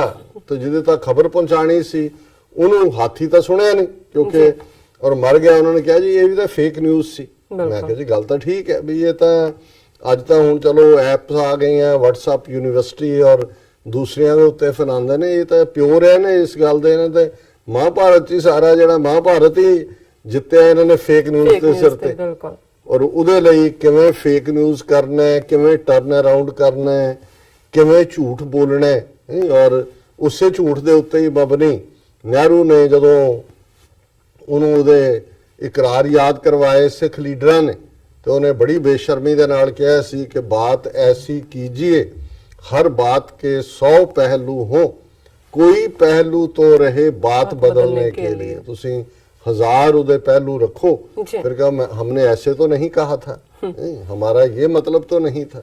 उन्होंने जिवें सैम पेट्रोडा जो फड़िया गया कि भी वो हुआ सो हुआ, तो कहना नहीं मेरे बयान को तोड़, मुझे हिंदी नहीं आती, मैंने कुछ कहना था, तैनू क्या कहने से भी तू हिंदी बोल और बाकी तैनू होर सब आंदा। वो कहना हो गया हुआ सो हुआ, फिर सो व्हाट। सो मतलब ये है भी इस आर्ट ਦੇ ਵਿੱਚ ਇਹ ਚਾਣਕਿਆ ਪੁੱਤਰ ਜਿਹੜੇ ਨੇ ਉਹ ਇੱਕ ਦੂਜੇ ਨਾਲ ਹੁਣ ਕੰਪੀਟ ਕਰ ਰਹੇ ਨੇ। ਜਿਹੜਾ ਉੱਥੇ ਇਸ ਵੇਲੇ ਉਹ ਮੁੱਦਾ ਸਿੱਖਾਂ ਦਾ ਹੋਏ ਜਾਂ ਇੱਕ ਸਟੇਜ ਸੀ ਕਾਂਗਰਸ 1950 ਤੋਂ ਮੁਸਲਮਾਨ ਵੋਟ ਬੈਂਕ ਵੱਡਾ ਸੀ, ਮੁਸਲਮਾਨ ਈਸਾਈ ਦਲਿਤ ਔਰ ਹਾਈ ਕਾਸਟ ਚੋਂ ਥੋੜੇ ਜਿਹੇ ਬ੍ਰਾਹਮਣ ਕਾਂਗਰਸ ਦੇ ਨਾਲ ਜ਼ਿਆਦਾ ਰਹੇ, ਵਿਚਕਾਰਲਾ ਤਬਕਾ ਭਾਰਤੀ ਜਨ ਸੰਘ ਜਾਂ ਦੂਸਰਿਆਂ ਨਾਲ ਚਲਾ ਜਾਂਦਾ ਸੀ। ਸੋ ਉਹਦੇ ਸਿਰ ਤੇ ਕਾਂਗਰਸ ਹਕੂਮਤ ਬਣਾਉਂਦੀ ਸੀ। ਸੋ ਜਦੋਂ ਕਾਂਸ਼ੀ ਰਾਮ ਨੇ ਦਲਿਤ ਵੋਟ ਬੈਂਕ ਖੋਹ ਲਿਆ ਕਾਂਗਰਸ ਦਾ, ਆਪਣੀ ਪਾਰਟੀ ਬਣਾਈ, ਉਹ ਵੋਟ ਬੈਂਕ ਇਹਨਾਂ ਦਾ ਖਤਮ ਹੋ ਗਿਆ। ਫਿਰ ਭਾਰਤੀ ਜਨ ਸੰਘ ਨੇ ਥੋੜਾ ਬਹੁਤ ਜਿਹੜਾ ਉਹ ਬ੍ਰਾਹਮਣ ਵੋਟ ਬੈਂਕ ਦੇ ਵਿੱਚ ਵੀ ਜਿਉਂ-ਜਿਉਂ ਉਹਨਾਂ ਨੇ ਇਸ ਕਿਸਮ ਦਾ ਕੀਤਾ ਉਸ ਦੇ ਵਿੱਚ ਲਾਇਆ। ਫਿਰ ਇਹਨਾਂ ਨੇ ਦੇਖਿਆ ਕਿ ਵੀ ਸਾਰਾ ਮੁਸਲਮਾਨ ਵੋਟ ਬੈਂਕ ਇਹਨਾਂ ਦਾ ਜਦੋਂ ਤੱਕ ਕਾਂਗਰਸ ਨੂੰ ਉਹਦੇ ਤੋਂ ਤੋੜਿਆ ਹੀ ਨਹੀਂ ਜਾਂਦਾ ਹੈ, ਉਹਨਾਂ ਨੂੰ ਇੰਨਾ ਕੁ ਲਾਚਾਰ ਕਰ ਦਿਓ ਕਿ ਇਹ ਵੀ ਦੌੜ ਜਾਣ ਉਹਨਾਂ ਤੋਂ। ਅੱਜ ਇਹੀ ਹਾਲਤ ਹੋਈ ਹੈ ਵੀ ਹਾਲਤ ਇਹ ਹੈ ਕਿ ਈਵਨ ਮੈਂ ਦੇਖ ਰਿਹਾ ਸੀ ਕਿ ਬਹੁਤ ਸਾਰੇ ਹਲਕਿਆਂ 'ਚ ਜਿਹੜੇ ਮੁਸਲਮਾਨ ਮੈਜੋਰਟੀ ਮਹੱਲੇ ਨੇ ਉਹ ਕਹਿੰਦੇ ਨੇ ਜੀ ਵੀ ਹਿੰਦੂ ਤਵੀ ਜਾਂ ਬੀਜੇਪੀ ਤੋਂ ਹੈ ਹੀ ਹੈ ਕਿ ਸਾਡੇ ਤਾਂ ਕਾਂਗਰਸੀ ਵੀ ਨਹੀਂ ਆਉਂਦੇ, ਕੋਈ ਉਹ ਵੀ ਨਹੀਂ ਪ੍ਰਚਾਰ ਲਈ ਆਉਂਦੇ, ਕਿਉਂਕਿ ਉਹਨਾਂ ਨੇ ਮੰਨ ਲਿਆ ਵੀ ਉਹਨਾਂ ਨੇ ਦੂਜਿਆਂ ਨੇ ਇੰਨਾ ਕਿ ਇਹਨਾਂ ਨੂੰ ਕੁੱਟਿਆ ਹੋਇਆ ਕਿ ਉਹਨਾਂ ਨੇ ਵੋਟਾਂ ਸਾਨੂੰ ਹੀ ਪਾਣੀਆਂ ਨੇ, ਔਰ ਪਬਲਿਕਲੀ ਉਹ ਉੱਥੇ ਵੀ ਆ ਕੇ ਵੋਟ ਨਹੀਂ ਮੰਗਣਾ ਚਾਹੁੰਦੇ ਕਿ ਵੀ ਉਹਨਾਂ ਨੂੰ ਉਹ ਦੂਜੀ ਬੀਜੇਪੀ ਨਾ ਕਹੇ ਕਿ ਜੀ ਤੁਸੀਂ ਮੁਸਲਿਮ ਅਪੀਸਿੰਗ ਕਰ ਰਹੇ ਹੋ ਜੀ। ਸੋ ਜਦੋਂ ਇਹ ਹਾਲਾਤ ਬਣ ਜਾਣ ਤੇ ਫਿਰ ਤੁਸੀਂ ਆਲਰੇਡੀ, ਜਿਵੇਂ ਮੈਂ ਅੱਗੇ ਵੀ ਕਿਹਾ ਸੀ ਵੀ ਡੀਫਰੈਂਚਾਈਜ਼ ਦਾ ਵੋਟ ਉਹ ਪਾਉਂਦੇ ਨੇ ਜਾਂ ਨਹੀਂ ਪਾਉਂਦੇ ਉਹ ਮੈਟਰ ਨਹੀਂ ਕਰਦਾ। ਇਸ ਵੇਲੇ 80% ਜਿਹੜੀਆਂ ਸੀਟਾਂ ਨੇ 80% ਦੀ ਜਿਹੜੇ ਹਿੰਦੂ ਨੇ ਉਹਨਾਂ ਦੀਆਂ ਵੋਟਾਂ ਦੇ ਲਈ ਇਹਨਾਂ ਦਾ ਕੰਪੀਟੀਸ਼ਨ ਚੱਲ ਰਿਹਾ। ਫਿਰ ਉਹਨੇ ਅਖੀਰ 'ਚ ਕਿਹਾ ਕਿ ਵੀ ਕਿਉਂਕਿ ਇਕਨੋਮਿਕਲ ਫਰੰਟ ਤੇ ਫੇਲ ਹੋਇਆ ਔਰ ਹੁਣ ਉਹਨੇ ਚਾਰ ਚਫੇਰੇ ਜਿਹੜਾ ਹੈ ਉਹ ਕਲਚਰ ਵਾਇਲੈਂਸ ਦਾ ਬਣਾ ਦਿੱਤਾ ਹੈ, ਜਿਹਨੂੰ ਜੇ ਹੁਣ ਉਹ ਖੁਦ ਵੀ ਕੰਟਰੋਲ ਕਰਨਾ ਚਾਹੇ ਤਾਂ ਨਹੀਂ ਕਰ ਸਕਦਾ। ਚਾਰ ਚਫੇਰੇ ਹਿੰਸਾ ਔਰ ਫਿਰ ਉਹਨਾਂ ਨੇ, ਜਿਵੇਂ ਮੈਂ ਕਿਹਾ ਵੀ ਇਹ ਵੀ ਦੁਕਾਨਦਾਰ ਨੇ, ਉਹਨਾਂ ਨੇ ਦੇਖਿਆ ਕਿ ਬਈ ਇੱਕ ਪਾਸੇ ਤਾਂ ਇਹ ਸੌਦਾ ਵੇਚਣ ਲਈ ਹੈ, ਫਿਰ ਉਹਨਾਂ ਨੇ ਇੱਕ ਸਬ ਹੈਡਿੰਗ ਵੀ ਲਾਇਆ ਹੈ ਔਰ ਉਹ ਆਰਟੀਕਲ ਹੈ ਇਆਨ ਬ੍ਰੈਮਰ ਦਾ, ਜਿਸ ਦੇ ਵਿੱਚ ਉਹਨਾਂ ਨੇ ਮੋਦੀ ਨੂੰ ਐਜ਼ ਅ ਰਿਫਾਰਮਰ ਪੇਸ਼ ਕੀਤਾ। ਉਹਦਾ ਹੈ ਮੋਦੀ ਦਾ ਰਿਫਾਰਮਰ, ਔਰ ਉਹਦੇ 'ਚ ਉਹਨੇ ਕਿਹਾ ਕਿ ਵੀ ਇਹ ਵੀ ਇੱਕ ਅਨਦਰ ਆਰਟੀਕਲ ਹੈ। ਉਹਨਾਂ ਨੇ ਕਿਹਾ ਕਿ ਜੀ Modi can be blamed for fanning flames of hostility towards Muslims, but says India still needs change and Modi remains the person most likely to deliver. ਇੱਕ ਥਾਲੀ 'ਚ ਇੱਧਰ ਵੀ ਲੱਡੂ ਰੱਖਤੇ, ਉਧਰ ਦੋ ਥੋੜੇ ਜ਼ਿਆਦਾ ਰੱਖਤੇ, ਉਹਨੂੰ ਫੋਟੋ ਲਾ ਕੇ। ਦੂਜੇ 'ਚ ਉਹਨਾਂ ਨੇ ਕਿਹਾ ਜੀ ਦੇਖੋ ਮੋਦੀ ਤਾਂ ਜਿਹੜਾ ਹੈ ਉਹ ਬੜਾ ਵੱਡਾ ਰਿਫਾਰਮਰ ਹੈ। ਉਹਨੇ ਕਿਹਾ ਕਿ ਵੀ ਮੋਦੀ ਉਹਨੇ ਜਿਹੜਾ ਇੰਪਰੂਵ ਕੀਤੇ ਰਿਲੇਸ਼ਨ US ਨਾਲ, ਜਾਪਾਨ ਨਾਲ, ਔਰ ਉਹਨੇ ਕਿਹਾ ਜੀ development done the most to improve the lives and prospects of hundreds of millions of people. ਸੈਂਕੜਿਆਂ ਮਿਲੀਅਨ ਲੋਕਾਂ ਦੀ ਜਿਹੜੀ ਕਿਸਮਤ ਹੈ ਔਰ ਉਹਨਾਂ ਦਾ ਜੀਵਨ ਹੈ ਉਸ ਨੂੰ ਉਹਨੇ ਇੰਪਰੂਵ ਕਰਤਾ ਹੈ। ਫਿਰ ਬ੍ਰੈਮਰ ਕਹਿੰਦਾ ਵੀ goods and services tax streamlined a complex tax system ਔਰ unprecedented amounts of money went towards infrastructure. ਉਹ ਕਿੰਨੇ ਹਜ਼ਾਰ ਕਰੋੜ, ਜਿਹੜੀ ਤੇ ਮੈਨੂੰ ਤਾਂ ਕਦੇ ਗਿਣਤੀ ਨਹੀਂ ਆਈ, ਕਿੰਨੇ ਮੋਦੀ ਲੈ ਕੇ ਦੌੜ ਗਏ। ਕੋਈ ਨੀਰਵ ਮੋਦੀ, ਕੋਈ ਲਲਿਤ ਮੋਦੀ, ਕੋਈ ਵਿਜੇ ਮਲਾਇਆ, ਕੋਈ ਪਤਾ ਨਹੀਂ ਹੋਰ ਕਿਹੜਾ ਮਲਾਇਆ, ਉਹ ਸਾਰੇ ਦੌੜੇ ਹੋਏ ਨੇ ਔਰ ਇਹਨਾਂ ਨੇ ਆਪ ਹੀ ਜਿਹੜਾ ਉਹਨਾਂ ਨੂੰ ਸਰਕਾਰੀ ਬੈਂਕਾਂ ਦਾ ਪੈਸਾ ਹੈ। ਪਰ ਇਹ ਉਹਨਾਂ ਨੇ ਉਹਨੂੰ ਜਿਹੜਾ ਉਹਦੀਆਂ ਸਕੀਮਾਂ ਆਧਾਰ, ਉਜਵਾਲਾ ਤੇ ਫਲਾਣਾ ਹੈਲਥ ਕੇਅਰ ਇਸ ਸਭ ਦਾ ਜ਼ਿਕਰ ਕੀਤਾ ਔਰ ਉਹਨੇ ਫਿਰ ਐਂਡ 'ਚ ਕਿਹਾ ਕਿ ਜੀ ਕਿਉਂਕਿ ਮੋਦੀ ਦੇ ਸਾਹਮਣੇ ਕੋਈ ਕ੍ਰੈਡੀਬਲ ਅਲਟਰਨੇਟਿਵ ਨਹੀਂ ਹੈ। ਜੇ ਇਹਨੂੰ ਤੁਸੀਂ ਪਾਸੇ ਕਰ ਦਿਓ, ਉੱਥੇ ਹੋਰ ਸਭ ਮਰ ਗਏ। 1 ਬਿਲੀਅਨ 300 ਮਿਲੀਅਨ ਲੋਕਾਂ 'ਚ ਮੋਦੀ ਜੰਮਿਆ ਮਾਂ ਦਾ ਪੁੱਤਰ, ਜਿਹੜੀ ਮਾਂ ਨੂੰ ਉਹਨੇ ਕਿਤੇ ਡੰਪ ਕੀਤਾ, ਘਰ ਵਾਲੇ ਨੂੰ ਕਿਤੇ ਡੰਪ ਕੀਤਾ ਤੇ ਚਾਹ ਬਣਾਉਂਦਾ ਬਣਾਉਂਦਾ ਜਿਹੜਾ ਉਹ ਕੱਪ ਧੋਂਦਾ ਧੋਂਦਾ ਇੱਥੇ ਤੱਕ ਪਹੁੰਚ ਗਿਆ। ਉਹ ਇਸ ਵੇਲੇ ਉਹੀ ਹੋਪ ਹੈ। ਸੋ ਕੁੱਲ ਮਿਲਾ ਕੇ ਅਸੀਂ ਇਹ ਦੇਖਦੇ ਹਾਂ ਕਿ ਵੀ ਇਹ ਬੇਸ਼ੱਕ ਇਹਨਾਂ ਨੇ ਆਪਣਾ ਸੌਦਾ ਵੇਚਣਾ, ਪਰ ਇੱਕ ਗੱਲ ਜ਼ਾਹਰ ਹੈ ਕਿ ਮੋਦੀ ਨੇ ਜਿਵੇਂ ਸੁਸਾਇਟੀ ਨੂੰ ਪੋਲਰਾਈਜ਼ ਕੀਤਾ ਹੈ, ਪਾਲਾਬੰਦੀ ਕੀਤੀ ਹੈ ਔਰ ਮਜ਼ਹਬ ਦੇ ਨਾਂ ਦੇ ਉੱਤੇ ਵੰਡਿਆ, ਇਹ ਘੱਟੋ ਘੱਟ ਦੁਨੀਆ ਦੇ ਵਿੱਚ ਇਸ ਵੇਲੇ ਡਿਸਕਸ਼ਨ ਦਾ ਵਿਸ਼ਾ ਜ਼ਰੂਰ ਬਣਿਆ। ਨਹੀਂ ਤਾਂ ਇਹਨਾਂ ਮੁਲਕਾਂ ਨੇ, ਅਮਰੀਕਾ ਹੋਏ, ਯੂਰਪ ਹੋਏ, ਜਿਨ੍ਹਾਂ ਨੇ 2002 ਤੋਂ 2014 ਤੱਕ 12 ਸਾਲ ਮੋਦੀ ਨੂੰ ਵੀਜ਼ਾ ਨਹੀਂ ਸੀ ਦਿੱਤਾ ਕਿ ਇਹਨੇ ਕਿਲਿੰਗਸ ਕੀਤੀਆਂ ਨੇ ਔਰ ਇਹਦੇ ਹੱਥ ਜਿਹੜੇ ਨੇ ਉਹ ਸਮੀਅਰ ਨੇ ਵਿਦ ਦਾ ਬਲੱਡ ਆਫ ਦਾ ਇਨੋਸੈਂਟਸ। ਉਹਨਾਂ ਨੇ ਫਿਰ ਮੋਦੀ ਲਈ ਰੈੱਡ ਕਾਰਪਟ ਵਿਛਾਇਆ। ਉਹ ਇੱਥੇ ਵਾਸ਼ਿੰਗਟਨ DC 'ਚ ਹੋਏ, ਉਹ ਲੰਡਨ 'ਚ ਹੋਏ, ਉਹ ਕੈਨਬਰਾ 'ਚ ਹੋਏ, ਆਸਟ੍ਰੇਲੀਆ 'ਚ, ਉਹ ਯੂਰਪੀਅਨ ਕੈਪੀਟਲਸ 'ਚ ਹੋਏ। ਐਂ ਲੱਗਾ ਵੀ ਮੋਦੀ ਜਿਵੇਂ ਬਨਾਰਸ ਤੋਂ ਜਿੱਤਿਆ, ਗੰਗਾ ਨਹਾ ਕੇ ਆਇਆ ਤੇ ਗੰਗਾ ਇਹਨਾਂ ਦੇ ਵੀ ਮਾਂ ਹੋਏ, ਵੈਸਟਰਨ ਕੰਟਰੀਜ਼ ਦੀ ਵੀ, ਕਿ ਉਹਦੇ ਸਾਰੇ ਪਾਪ ਜਿਹੜੇ ਨੇ, ਹਾਲਾਂਕਿ ਗੰਦਗੀ ਦੁਨੀਆ ਦੀ ਸਭ ਤੋਂ ਗੰਦੀ ਨਦੀ, ਸਭ ਤੋਂ ਗੰਦਾ ਦਰਿਆ, ਪਰ ਇਹ ਲੱਗਾ ਕਿ ਵੀ ਮੋਦੀ ਦੇ ਸਾਰੇ ਪਾਪ ਜਿਹੜੇ ਨੇ, ਹਜ਼ਾਰਾਂ ਬੇਗੁਨਾਹ ਦਾ ਡੋਲਿਆ ਖੂਨ ਜਿਹੜਾ ਇਹਨੂੰ ਮਾਫ ਹੋ ਗਿਆ। ਪਰ ਹੁਣ ਮੈਨੂੰ ਇਹ ਵੀ ਲੱਗਦਾ ਕਿ ਵੀ ਇਹ ਵੀ ਸਮੈਲ ਸ਼ਾਇਦ ਕਰ ਰਹੇ ਹੋਣ ਕਿ ਕੋਈ ਵਿੰਡ ਆਫ ਚੇਂਜ ਵੀ ਹੋ ਸਕਦੀ ਹੈ। ਤੁਸੀਂ ਦੂਸਰੇ ਟੋਕਰੀ 'ਚ ਵੀ ਆਂਡੇ ਰੱਖਣੇ ਨੇ, ਪਰ ਕੁੱਲ ਮਿਲਾ ਕੇ ਇਹਦੇ 'ਚ ਕੋਈ ਸ਼ੱਕ ਨਹੀਂ ਹੈ ਕਿ ਮੋਦੀ ਨੇ ਇਸ ਵੇਲੇ 1 ਬਿਲੀਅਨ 300 ਮਿਲੀਅਨ ਲੋਕਾਂ ਦੀ ਜਾਨ ਜਿਹੜੀ ਹੈ ਉਹ ਇਸ ਕਦਰ ਆਪਣੀ ਮੁੱਠੀ 'ਚ ਰੱਖੀ ਹੋਈ ਹੈ ਕਿ ਜੋ ਵੀ ਉਹ ਅਨਲੀਸ਼ ਕਰੇ, ਬੇਸ਼ੱਕ ਉਹ ਫਿਰਕੂ ਨਫ਼ਰਤ ਹੈ, ਬੇਸ਼ੱਕ ਪਾਕਿਸਤਾਨ ਦੇ ਨਾਲ ਜੰਗ ਦੀ ਗੱਲ ਹੈ ਜਾਂ ਕੋਈ ਵੀ ਚੀਨ ਦੇ ਨਾਲ ਟਕਰਾਅ ਦੀ ਲਾਈਨ ਹੈ, ਇਸ ਵੇਲੇ ਜਿਹੜਾ ਇਹ ਇੱਕ ਗੈਰ ਜ਼ਿੰਮੇਵਾਰ ਮਰਡਰਰ, ਕਾਤਲ ਔਰ ਇਸ ਕਿਸਮ ਦੀ ਆਈਡੀਓਲੋਜੀ 'ਚ ਯਕੀਨ ਰੱਖਣ ਵਾਲਾ, ਜਿਹੜੀ ਨਾਜ਼ੀਆਂ ਦੀ ਔਰ ਮੁਸੋਲਿਨੀ ਦੀ ਨਾਜ਼ੀਵਾਦ ਔਰ ਫਾਸ਼ੀਵਾਦ ਉਸ ਤੋਂ ਵੀ ਖਤਰਨਾਕ ਆਈਡੀਓਲੋਜੀ ਹੈ, ਪਰ ਉਹਦਾ ਸੌਦਾ 2014 ਚ ਵੀ ਵਿਕਿਆ ਔਰ 2019 ਚ ਵਿਕੇਗਾ ਜਾਂ ਨਹੀਂ ਇਹ ਤਾਂ ਡਿਬੇਟੇਬਲ ਹੋ ਸਕਦਾ ਹੈ। ਪਰ ਇਹਦੇ 'ਚ ਕੋਈ ਸ਼ੱਕ ਨਹੀਂ ਹੈ ਕਿ ਆਲਰੇਡੀ ਉਸ ਦੀ ਬਾਡੀ ਪੋਲਿਟਿਕ ਦੇ ਵਿੱਚ ਭਾਰਤ ਦੀ ਕਸ਼ਮੀਰ ਤੋਂ ਕੰਨਿਆ ਕੁਮਾਰੀ ਤੱਕ ਇਸ ਵੇਲੇ ਜ਼ਹਿਰ ਦੌੜ ਰਿਹਾ ਹੈ ਉਹਨਾਂ ਦੀਆਂ ਨਸਾਂ ਦੇ ਵਿੱਚ, ਉਹਨਾਂ ਦੀਆਂ ਰਗਾਂ ਦੇ ਵਿੱਚ। ਜੀ ਇਹਨੇ ਚਾਰ ਚਫੇਰੇ ਹਿਟਰੇਡ ਦਾ, ਨਫ਼ਰਤ ਦਾ, ਵੈਨਮ ਦਾ ਜਿਹੜਾ ਹੈ ਉਹ ਮਾਹੌਲ ਜਿਹੜਾ ਹੈ ਉਹ ਪੈਦਾ ਕਰ ਦਿੱਤਾ ਹੈ। ਜੀ ਰਾਜ ਸਾਹਿਬ, ਤੁਹਾਡਾ ਬਹੁਤ ਬਹੁਤ ਸ਼ੁਕਰੀਆ। ਤੁਸੀਂ ਪਹਿਲਾ ਇਸ਼ੂ ਸਾਡੇ ਦਰਸ਼ਕਾਂ ਨਾਲ ਸਾਂਝਾ ਕੀਤਾ। ਰਹਿੰਦੇ ਇਸ਼ੂ ਆਪਾਂ ਆਫਟਰ ਦਾ ਬ੍ਰੇਕ ਡਿਸਕਸ ਕਰਦੇ ਹਾਂ। ਇਸ ਤੋਂ ਪਹਿਲਾਂ ਅਸੀਂ ਆਪਣੇ ਦਰਸ਼ਕਾਂ ਤੇ ਸਰੋਤਿਆਂ ਨੂੰ ਅਪੀਲ ਤੇ ਬੇਨਤੀ ਕਰਦੀ ਹਾਂ ਵਿਊਅਰਸ, ਜਿਸ ਤਰ੍ਹਾਂ ਕਿ ਤੁਸੀਂ ਜਾਣਦੇ ਹੋ ਕਿ ਟੀਵੀ 84 ਇੱਕ ਪੰਥਕ ਚੈਨਲ ਹੈ। ਟੀਵੀ 84 ਸਿੱਖਾਂ, ਕਸ਼ਮੀਰੀਆਂ ਤੇ ਭਾਰਤੀਆਂ ਨੌਰਥ ਈਸਟ ਸਟੇਟਾਂ ਦੇ ਲੋਕਾਂ ਦੇ ਸਵੈ-ਨਿਰਣੇ ਦੇ ਹੱਕਾਂ ਦਾ ਹਾਮੀ ਹੈ। ਅਸੀਂ ਚਾਹਾਂਗੇ ਕਿ ਤੁਸੀਂ ਟੀਵੀ 84 ਦੀ ਚੜ੍ਹਦੀ ਕਲਾ ਲਈ ਵੱਧ ਤੋਂ ਵੱਧ ਡੋਨੇਟ ਕਰੋ। ਡੋਨੇਟ ਕਰਨ ਲਈ ਸਾਡੀ ਵੈਬਸਾਈਟ tv84.tv ਤੇ ਜਾ ਕੇ ਪੇਪਲ ਦੀ ਵਰਤੋਂ ਕਰਕੇ ਵਨ ਟਾਈਮ ਡੋਨੇਟ ਕਰ ਸਕਦੇ ਹੋ, ਮੰਥਲੀ ਡੋਨੇਟ ਵੀ ਕਰ ਸਕਦੇ ਹੋ। ਤੁਸੀਂ ਟੀਵੀ 84 ਦੇ ਨਾਮ ਤੇ ਚੈੱਕ ਬਣਾ ਕੇ ਸਾਨੂੰ ਮੇਲ ਵੀ ਕਰ ਸਕਦੇ ਹੋ। ਸਾਡੇ ਇਸ ਪਤੇ ਤੇ 36-01 37th Avenue, Long Island city, New York 11101 USA, ਜਾਂ ਫਿਰ ਤੁਸੀਂ ਸਾਨੂੰ ਫੋਨ ਰਾਹੀਂ ਵੀ ਸੰਪਰਕ ਕਰ ਸਕਦੇ ਹੋ ਸਾਡੇ ਫੋਨ ਨੰਬਰ ਤੇ 5164060694। Thank you so much viewers. ਉਸ ਨਾਲ ਇਸ ਤਰ੍ਹਾਂ ਬਣੇ ਰਹਿਣਾ। ਮਿਲਦੇ ਹਾਂ ਛੋਟੇ ਜਿਹੇ ਬ੍ਰੇਕ ਤੋਂ ਬਾਅਦ।